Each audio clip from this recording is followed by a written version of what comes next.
Hello students, how are you? I am RP Singh. I want to discuss the topic unit cell related with first unit solid state of class 12. Class 12 के देखिए solid state के कई video आपको मिल चुके हैं और ये next video आपको डाला हूँ. Its first topic is unit cell. What is unit cell?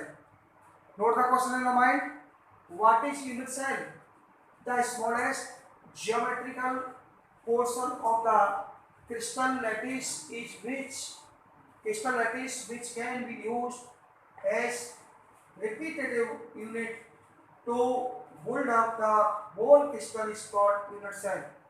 इसका मतलब क्या है? देखिए, unit cell is the smallest portion of the crystal lattice जिसको आप बार बार रिपीट करके पूरा जो है ना क्रिस्टल को बना सकते हैं. एक ऐसी स्मॉलेस्ट इकाई यूनिट जिसका आप बार बार रिपीट करके आप पूरा क्रिस्टल बना सकें उसे हम यूनिट सेल बोलते हैं. प्रैक्टिकली अगर कहा जाए तो जैसे मान लीजिए आप मकान का अपना निर्माण करते हैं और मकान के निर्माण में आपने देखा होगा कि जो ईंट यानी ब्रिक्स का जो यूज करते हैं, ईंटों का जो यूज करते हैं, आप ईंटों का यूज करते हैं बनाने के लिए मकान को, तो आपने देखा होगा कि ब्रिक्स को जो है ना ईंट के ऊपर ही ब्रिक्स के ऊपर ब्रिक, नीचे ब्रिक, दाएं बाएं सारी तरफ, यानी उस ब्रिक्स को रिपीट करके आप एक वॉल तैयार कर देते हैं, दीवार खड़ी कर देते हैं. तो वो जो ईंट है ना, जो ब्रिक है जो वो उस दीवार की इकाई है, यूनिट है, ध्यान रखिएगा.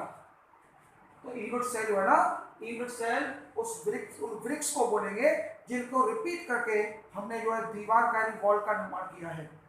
ध्यान रखिएगा. जैसे मान लीजिए सपोज ये यूनिट सेल है, सपोज इसी के ऊपर मान लीजिए यूनिट सेल लगाते जाए, ऐसे ऊपर एक लगा ली, इधर लगा दी, इधर लगा दी, इधर नीचे ऊपर दाएं बाएं, ऐसे करते जब चले जाएंगे हम लोग तो ये पूरा जो बनेगा उसे बोलेंगे क्रिस्टल. तो हमने क्या किया, इसको सपोज हमने रिपीट किया बार बार, इसको बोलेंगे यूनिट सेल. ध्यान रखिएगा. अब आता है देखिए types of unit cell. How many types of unit cell are there?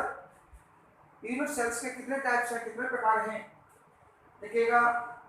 Number first, simple और प्रिमिटिव यूनिट सेल्स. ध्यान रखें, there are 4 types of unit cells. That is number 1 simple कहिए या प्रिमिटिव कहिए, एक ही बात है, सिंपल और प्रिमिटिव यूनिट सेल.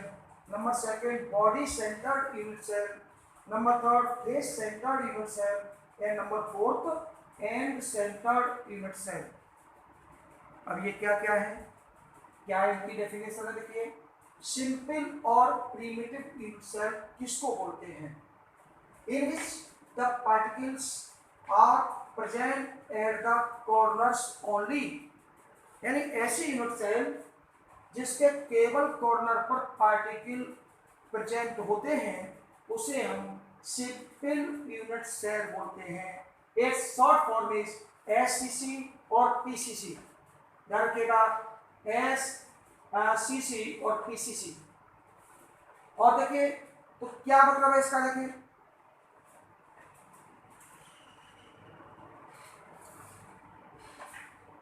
ये मान लीजिए कोई यूनिट सेल है, सपोज इसके 8 कोने हैं, 1 2 3 4 5 6 7 8. इन्हीं 8 कोनों पर मान लीजिए ये पार्टिकल मौजूद है. सपोज मैं ये पार्टिकल बना लेता हूं. अगर ये 8 कोनों पर मौजूद है पार्टिकल, ओनली 8 कॉर्नर्स पर मौजूद है, तो इसे हम सिंपल और प्रिमिटिव यूनिट सेल बोलेंगे. ध्यान रखिएगा, ये 8 कॉर्नर्स पर 1 2 3 4 5 6 7 8. और अगला है body centred unit cell, BCC, in which the particles are present at the corners as well as at the center of the unit cell. यानी कॉर्नर पर तो है ही है, कॉर्नर पर तो सब में होंगे, लेकिन इसके सेंटर में भी होंगे। सेंटर कहाँ होगा इसका, देखिए सेंटर कहाँ होगा, where will be the centre of this unit cell. जैसे मान लीजिए इसको मैं अगर अंदर का पोर्शन इसका निकाल देता हूँ, तो आप देखें इसके अंदर अंदर का जो बीच वाला पॉइंट होगा, ऊपर से इधर से मिला करके बीच वाला जो इन द एयर बीच में जो पॉइंट होगा वो सेंटर पॉइंट होगा। आप यहां से देखेंगे दिस इज एससीसी, हमने इसको बनाया 8 कॉर्नर्स 1 2 3 4 5 6 7 8, इसके 8 कॉर्नर पर 1 1 करके 8 पार्टिकल्स रखे हुए हैं। ये है 8 कॉर्नर्स पर 8 रखे हुए हैं, और इसका जो सेंटर है, ये सेंटर पर एक पार्टिकल रखा हुआ है। वो जो सेंटर है बीच वाला, उस सेंटर पर एक पार्टिकल मौजूद होगा। वो सेंटर कैसे निकालेंगे आप, सपोज मान लीजिए इसका मिड पॉइंट और उसका मिड पॉइंट एक खींचिए, बनाइए बीच में, एक इसका खींचिए, ठीक है ना। यानी आमने सामने ऐसे कंपेयर करें आप कि ये वाली वॉल है, ये वाली वॉल है, इसका मिड पॉइंट अंदर वाला मिड पॉइंट, ये मिड पॉइंट ले लो, ये वाला मिड पॉइंट ले लो अंदर से, और उनको मिला दो उनको। ऐसे ये वाला मिड पॉइंट ले लो यहाँ से, यहाँ से, यहाँ से, और यहाँ से मिड पॉइंट ले लो अंदर साइड में, इधर साइड में, और मिला दो खड़ा करके। तो बीच में जो क्रॉस सेक्शन पॉइंट आएगा उसे हम लोग बोलेंगे इसका सेंटर। सेंटर निकालने का और भी तरीके हो सकते हैं, डायरेक्टली उनको निकालेंगे और मेथड अलग हो सकता है, लेकिन एक मेथड आपको कर दिया। देखिए तो बेस सेंटर यूनिट सेल अगला आता है। इसमें क्या है, नाम से क्लियर हो रहा है, इसका बॉडी था, बॉडी सेंटर यानी बॉडी के सेंटर पे एक था। फेस सेंटर यानी फेस के सेंटर पे होगा। अब फेस क्या होगा देखिएगा, 8 कॉर्नर पर तो 8 पार्टिकल होंगे ही होंगे, that is common in all, सारे के सारे सभी यूनिट सेल में के 8 कॉर्नर होंगे, और 8 कॉर्नर में प्रत्येक कॉर्नर पर एक एक पार्टिकल होगा। ये सबके साथ कॉमन रहेगा, ये ध्यान रखिएगा। अब बात आती है फेसेस की, तो कॉर्नर तो हो गए, मैंने आपको दिखाया भी, 8 पार्टिकल हो गए। अब सरफेस कितनी है, इसकी सरफेस काउंट करो आपको। एक सरफेस हो गई 1, एक इसके अपोजिट वाली हो गई 2, 2 हो गई, एक ये 3, एक ये 4, काउंट करें 3 4 5 6, 1 2 3 4 5 6। इन सरफेसेस पर भी एक एक पार्टिकल होगा, इनके सेंटर पर। कैसे, आप डायगोनल लीजिए, इस डायगोनल को ऐसे खींचिए, ड्रॉ कीजिए, और इस डायगोनल को ऐसे ड्रॉ कीजिए। बीच में जो क्रॉस सेक्शन पॉइंट आएगा यहाँ पर एक पार्टिकल हो जाएगा। इसी प्रकार से आप इधर ले लें, ये डायगोनल आपने खींचा, ये डायगोनल ड्रॉ किया, और बीच में एक देखिए पार्टिकल ये हो गया। इसी प्रकार से देखिए ये आपने डायगोनल ड्रॉ किया, ये डायगोनल ड्रॉ किया, और बीच में एक पार्टिकल ये हो गया। इसी प्रकार से आप सारी सरफेस पर इस तरह से कर लेंगे, एक क्रॉस सेक्शन पॉइंट आप निकाल लेंगे। और इसी प्रकार से इधर देखिए, ये हमने क्या किया, ये ड्रॉ किया, ये ड्रॉ किया, ये पार्टिकल एक आ गया। इसी प्रकार से देखिए हमने इसको ड्रॉ किया, ये ड्रॉ किया, और एक पार्टिकल ये आ गया। तो टोटल सरफेसेस कितनी हो गई, 6। उस प्रत्येक सरफेस के डायगोनल के क्रॉस सेक्शन पॉइंट पर एक पार्टिकल होगा, तो 6 पार्टिकल ये हो गए इस तरह से, और एक पार्टिकल वो हो गए। अब देखिए आगे, तो देखें ये मान लीजिए दिस, मेरा इशारा देखें, ये इस पर एक ये डायगोनल मैंने इस पर ड्रॉ किया नहीं है, क्योंकि छोटे से डायग्राम में बहुत सारे डायग्राम जब हो जाएंगे तो उसमें कुछ समझ में कम आएगा, दिखाई कम देगा, इसलिए जो अब जब हम इसका डेरिवेशन करेंगे, पैकिंग एफिशिएंसी निकालेंगे, तब इसको एक जूम करके बड़ा डायग्राम बनाएंगे, जब इसका डेरिवेशन करेंगे अगले वीडियोज में, तब इसको पूरा दिखा देंगे आपको। तो ये डायगोनल 1 2 3 4 5 6, इनके प्रत्येक सरफेस पर एक एक पार्टिकल रखा हुआ है। और एंड सेंटर यूनिट सेल, इसका मतलब क्या है, in which the particles are present at the corners and at the centre of 2 opposite side, opposite faces.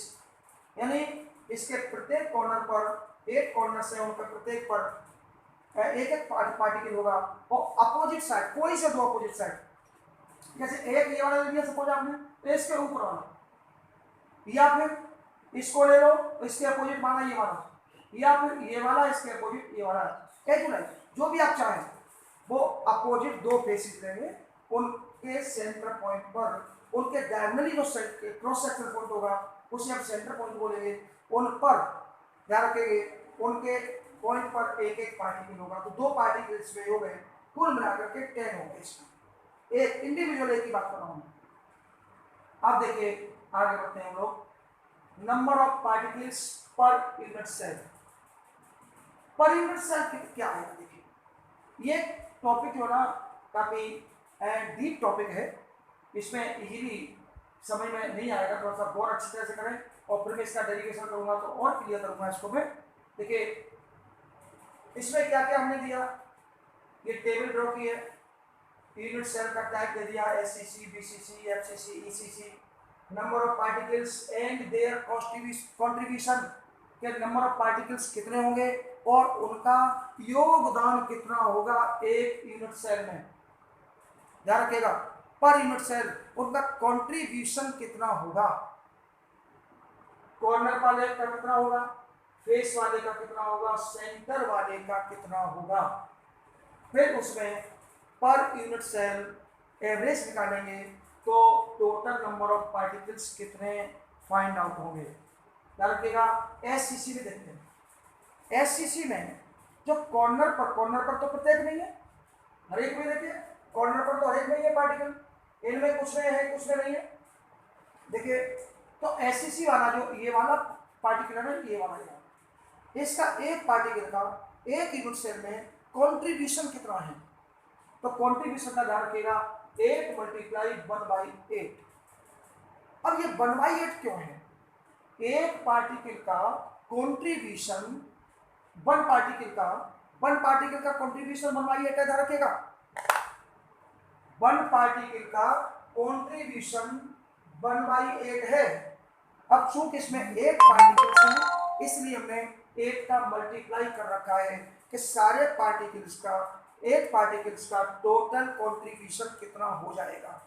ध्यान रखिएगा, एक पार्टिकल का जो कंट्रीब्यूशन है वो 1/8 है। अब 1/8 क्यों है वो थोड़ा सा देखिए, मैं आपको समझाने की कोशिश करता हूं। मैं जब डेरिवेशन करूंगा तो और क्लियर करूंगा।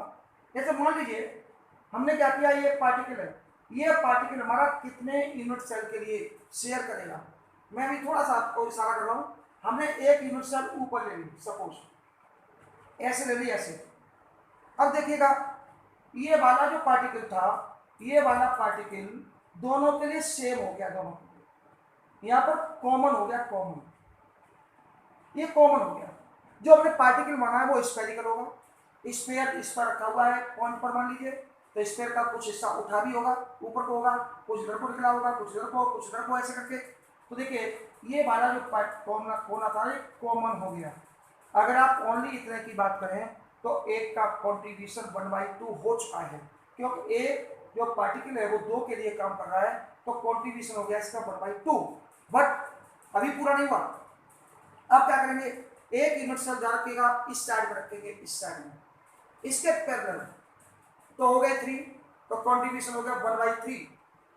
और एक इसके ऊपर रख लेंगे इसके पैरेलल, तो उसका कॉर्नर भी ध्यान रखिएगा इसको टच करेगा, उसका कॉर्नर भी इसको टच करेगा।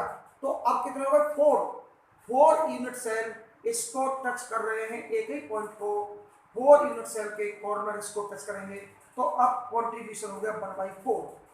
अब चलिए देखिए इस साइड में आप इमेजिन करते जाए, अब इसके पैरेलल इधर रख दीजिए तो उसका कोना भी इसको टच करेगा, और फिर एक उसके ऊपर रख लीजिए तो उसका कोना इसको टच करेगा, अब हो गए 6, तो उसका अब कंट्रीब्यूशन हो गया एक का 1/6। फिर इसके पैरेलल यहाँ पर पैरेलल रखिए, यहाँ पर ला करके तो 2 इसके ऊपर रख जाएंगे, तो अब टोटल हो गए 8, तो उनका कंट्रीब्यूशन हो गया टोटल 1/8। ये मैं पूरा डायग्राम आपको क्लियर डेरिवेशन करूंगा, तब तक के लिए आप उसको थोड़ा सा घर पर एक्सपेरिमेंट करने की कोशिश करें। आप घर पर जाके मैच बॉक्सेस 8 ले लेना, 8 मैच बॉक्सेस लेना, और मैच बॉक्सेस को 8 को रखना, 2 आपके इधर रख जाएंगे, ध्यान रखिएगा, 2 इधर रख जाएंगी और 2 फिर उस पर इस साइड में रख जाएंगे, और आप देखेंगे इस जगह पर 8 मैच बॉक्सेस के कॉर्नर आपस में टच हो रहे होंगे, और जब 8 के टच हो रहे होंगे 9 के आप कर नहीं सकते, तो एक का कॉन्ट्रीब्यूशन हो जाएगा 1/8। तो ध्यान रखें एक, अब चूंकि एक पार्टिकल्स है, एक कॉर्नर है, एक में तो एक पार्टिकल हो गए, तो 1 मल्टीप्लाई 1/8। तो एक पर्टिकुलर की अगर मैं बात करूं तो उसका टोटल जो पार्टिकल्स हो गए, देखिए आ गए 1। और एससीसी में बेस पर कोई पार्टिकल होता नहीं है, सेंटर पर कोई पार्टिकल होता नहीं है। अब आती है बात पीसीसी की। बीसीसी में आपने क्या देखा, देखिए ये तो कॉमन है सबके लिए, अब मैं इसको रिपीट नहीं कर रहा हूं। अब बात आती है सेंटर की। सेंटर के लिए अभी मैंने आपको बताया था, क्या बताया था सेंटर के लिए, कि इसमें जो बीच वाला पॉइंट है, हवा में जो लटका हुआ है बीच में, आप जहां बैठे हुए हैं अपने रूम को देख रहे हैं, रूम को, रूम का सेंटर पॉइंट बीच का निकालने, जो एयर में निकलेगा, एयर में जो निकलेगा वो वाला सेंटर पॉइंट जो होगा, वो उस पर जो पार्टिकल रखा होगा वो किसी दूसरे रूम से टच नहीं होगा। अगर बगल में ऊपर नीचे आप कितने भी रूम बना लीजिए, वो किसी भी रूम के साथ उसका कॉन्ट्रीब्यूशन नहीं होगा, ध्यान रखिएगा। तो बीच में जो पार्टिकल लटका होगा उसका ना इधर वाले से कॉन्टेक्ट होगा, ना ऊपर वाले से, ना नीचे वाले से, ना इधर वाले से, ना इधर वाले से, और ना ही इधर वाले से। तो उसका जो कॉन्ट्रीब्यूशन है वन पार्टिकल का पूरा वन होगा, ध्यान रखिएगा। तो इसका कॉन्ट्रीब्यूशन वन पार्टिकल का पूरा वन हो गया। तो वन ये और वन यहाँ से करेगा, तो टोटल हो गया 2। समझ में आ गया, क्लियर, ओके। अब आ जाइए एफसीसी पर। एफसीसी में क्या होगा, देखिए ये तो आपको क्लियर हो चुका है, मैं बात इसकी कर रहा हूँ जो फेस पर एक पार्टिकल रखा हुआ है। देखिए फेस पर जो रखा हुआ है उसको मैं विद एक्सपेरिमेंट आपको कट करके दिखा रहा हूँ। ये फेस पे एक पार्टिकल रखा हुआ है, देखें आप, और यहाँ ऊपर वाला ले लें, कोई भी ले लें। इसके ऊपर मैंने एक यूनिट सेल और रख दी, ये रख दी, देखिएगा इसका सेंटर पॉइंट देखिए ये है, ये सेंटर पॉइंट है। इसको मैंने क्या किया, इसके ऊपर ऐसे रख दिया। अब बीच वाला जो पार्टिकल था ये वाला, वो पार्टिकल कितने से कांटेक्ट कर रहा है, ओनली 2 से। आप इधर मैच बॉक्स रखेंगे उससे कांटेक्ट इस पार्टिकल का नहीं होगा, इधर रखेंगे नहीं होगा, इधर रखेंगे नहीं होगा, इधर रखेंगे नहीं होगा, और ये इसके नीचे रखेंगे तब भी नहीं होगा। तब इस नीचे वाले का होगा। तो एक ध्यान रखेगा इसका और इसका कांटेक्ट, यानी 2 यूनिट सेल का कांटेक्ट एक पार्टिकल से हो रहा है। अब किधर भी रख लीजिए, ये वाला सेंटर पॉइंट ले लो तो ऐसे हो जाएगा, ऐसे हो जाएगा, ऐसे हो जाएगा। तो जो फेस पर पार्टिकल होगा उसका कांटेक्ट 2 यूनिट सेल के साथ होगा, इसलिए उसका जो कंट्रीब्यूशन होगा वो ध्यान रखें कितना होगा, उसका कंट्रीब्यूशन 1/2 होगा, 1/2। एक पार्टिकल का जो कंट्रीब्यूशन होगा कितना होगा, 1/2। और नंबर ऑफ सरफेसेस कितनी है, 6। मैं ऑलरेडी क्लियर कर चुका हूं आपको। और 6 सरफेसेस हैं तो उन पर 6 पार्टिकल होंगे, 6 पार्टिकल होंगे। तो टोटल उनका जो कंट्रीब्यूशन हो गया 6 का, तो 6 × 1/2, तो यहां से निकलेगा 3। ध्यान रखिएगा यहां से निकलेगा 3 हो गया। और यहां से देखिए सभी के अंदर 1 आ रहा है, ज्यादा टेंशन नहीं लेना, सबका 1 आ रहा है। और 1 ये और 3 ये कुल मिलाकर के हो गए 4। इसमें सेंटर पर कोई एफसीसी के सेंटर पर कोई पार्टिकल नहीं होता है, ये डेफिनेशन में क्लियर हो चुका है। इसके बाद आता है देखिए ECC, end centred unit cell. इसमें क्या है ईसीसी में, ईसीसी में देखें ये अपोजिट सरफेसेस पर 2 पार्टिकल है, कॉर्नर पर तो है, वो तो कॉमन है सबके साथ। इसका कंट्रीब्यूशन 1/2 होगा, इसका कंट्रीब्यूशन 1/2 होगा। तो 2 × 1/2, 2 × 1/2, क्योंकि 2 ही पार्टिकल है। इसका हो गया 1, ध्यान रखिएगा ये है और ये है, इसका कंट्रीब्यूशन, इन दोनों का कंट्रीब्यूशन 1 हो गया, 1 + 1 = 2। तो यूनिट सेल में एवरेज जब निकालोगे आप तो टोटल नंबर ऑफ पार्टिकल्स इस प्रकार से निकलेंगे। इंडिविजुअल एक आपको यूनिट सेल बनानी है तब तो ध्यान रखिएगा एससीसी में 8 पार्टिकल चाहिए आपको, बीसीसी में 5.9 चाहिए, इसके लिए आपको कितने चाहिए, 8 और 6 14 चाहिए, और इसके लिए आपको 10 चाहिए। लेकिन जब आपको क्रिस्टल बनाना होगा, क्रिस्टल, तो क्रिस्टल में तो बहुत सारी यूनिट सेल लगी होंगी, तब उनका जो एवरेज निकलेगा वो नंबर ऑफ पार्टिकल का इस प्रकार से निकलेगा, ध्यान रखिएगा। ठीक है ना। इसके बाद देखिए आता है types of crystal lattice crystal systems. There are about 230 crystal forms. Crystal की जो फॉर्म है, क्रिस्टल के रूप है, वो 230 है, which have been grouped into 4 types of space lattices, into 14 types of space lattices। Space lattice जो बनती है, उनका जो जाल बनता है, जो क्रिस्टल बनाएंगे ना, उनका जो जाल बनेगा उसको स्पेस लैटिस बोलते हैं।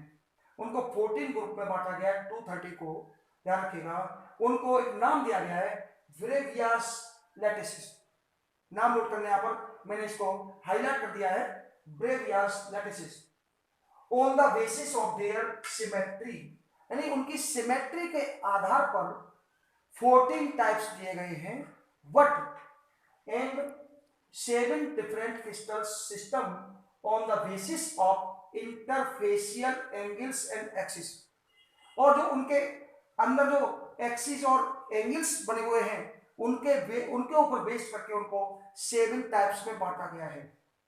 तो हम लोग 7 टाइप्स का यहाँ पर देखिए आपको बताते हैं, पढ़ते हैं थोड़ा सा, लेकिन आपके सिलेबस में वो ध्यान रखिएगा, इसमें से ओनली केवल क्यूबिक ही चलेगी आपके सिलेबस में।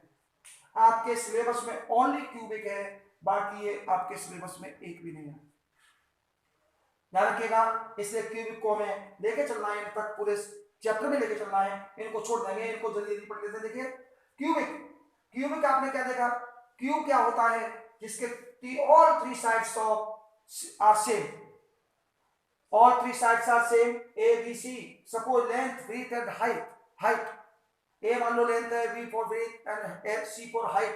Suppose तो A, B, C all 3 sides are equal and all angles alpha, beta and gamma are 90 degree.